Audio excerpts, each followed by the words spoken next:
Welcome back to my YouTube channel.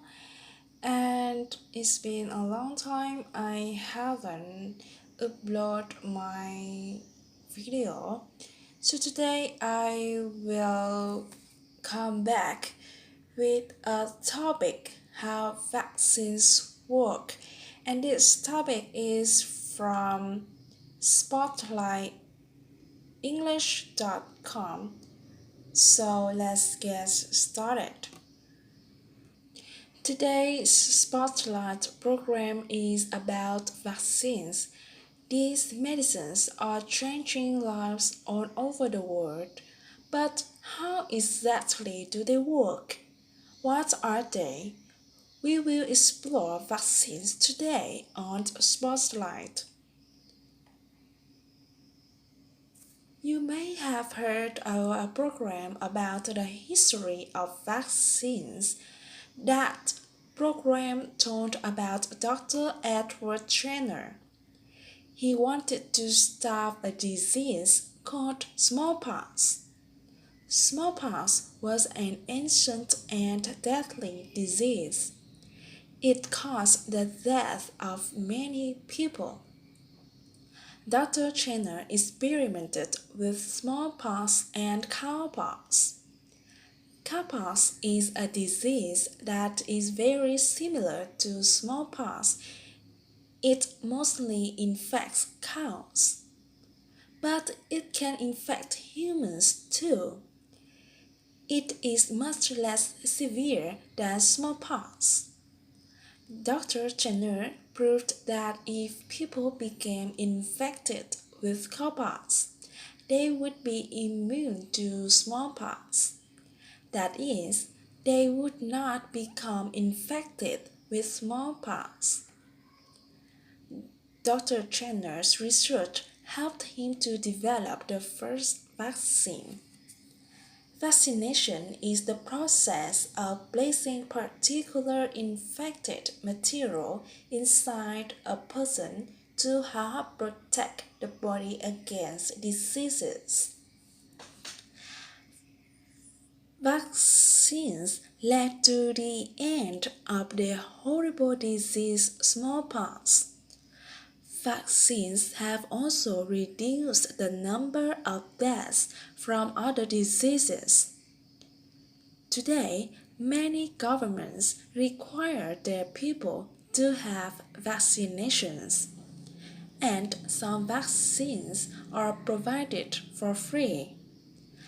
Vaccines protect many thousands of people every year in many different countries. To understand what a vaccine does, we need to know a little about the immune system.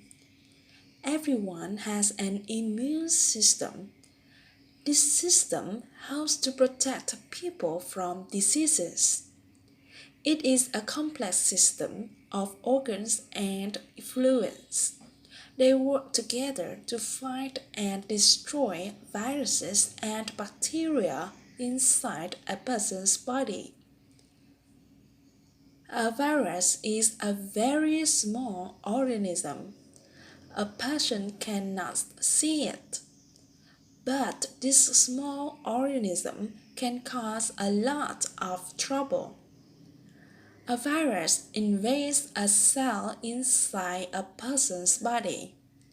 Then it uses parts of that cell to make copies of itself. Soon there are many copies of the virus. Viruses can copy themselves thousands of times. So infections can spread very quickly through a person's body. The immune system tries to stop viruses with antibodies. Antibodies are very important. Under a powerful microscope, an antibody looks like the letter Y. Each end connects with a different substance or molecule. When an antibody attaches to a virus, the virus cannot harm the body. Antibodies stop the virus from spreading.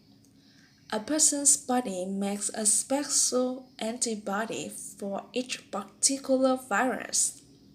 That special antibody will attack that particular virus. Every antibody that a person needs for every different virus is already stored inside a person's immune system. It is stored as a kind of design plan or blueprint. There are millions of different antibodies, and each antibody blueprint is already in your body. Your immune system just needs to find and copy it. But it can take a long time for the immune system to find and copy the antibodies. Imagine that a virus attacks a person's body. The immune system immediately tries to find the right antibody blueprint. At the same time, the immune system tries to stop the viral infection through fever, pain, and sickness. A person feels sick. He may have a fever. His body tries to use the heat from the fever to kill the virus. The person may be unable to eat or drink. In these ways, the immune system actually makes the person feel sick. But this sickness has a purpose.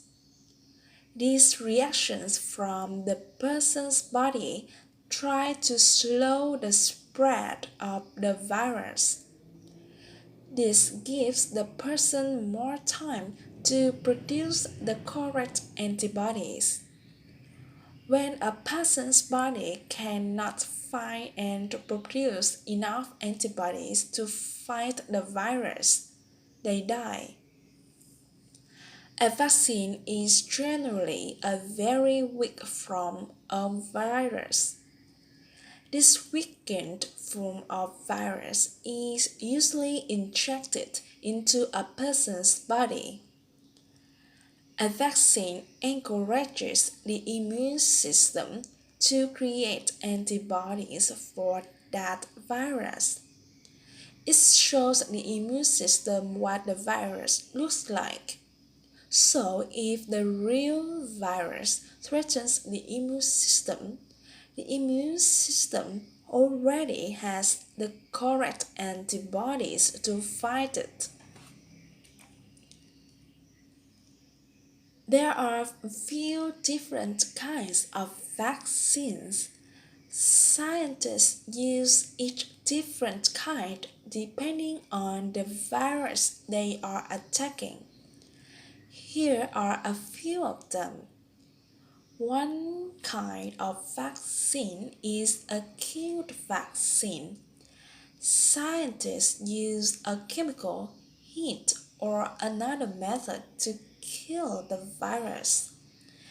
Then they inject the dead virus into a person's body. The immune system can create antibodies for the killed virus. Some polio and influenza vaccines are examples of killed vaccines. Another kind of vaccine is a subunit vaccine. This vaccine uses only part of a virus. These are the parts of the virus that help the body become more immune. The hepatitis B vaccine is an example of a subunit vaccine.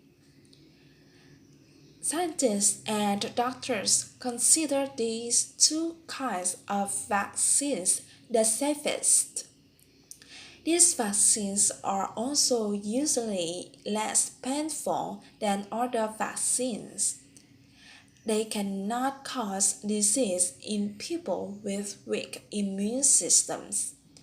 But some of these vaccines are not permanent. Sometimes a person must receive a vaccination every few years to protect against these viruses.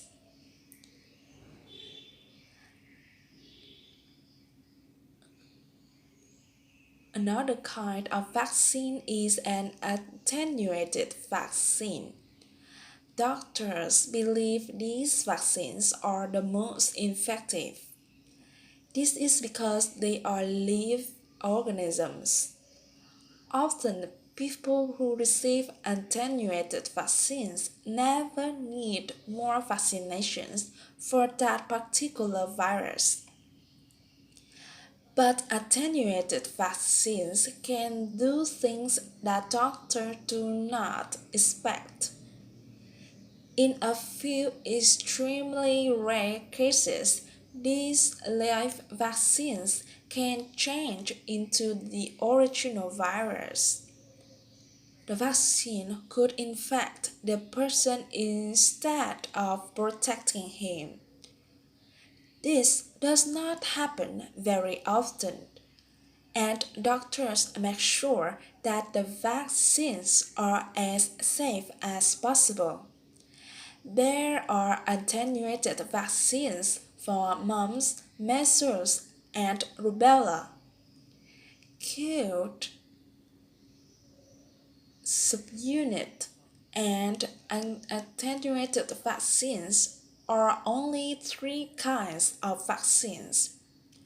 There are other kinds of vaccines too, and scientists continue to work on new and better vaccines. But all vaccines do the same basic thing. They teach the immune system what a virus looks like. Then, when the body is attacked, it already knows how to fight the infection.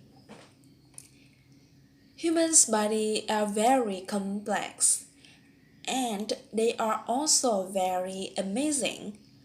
Scientists understand more about the human body every day.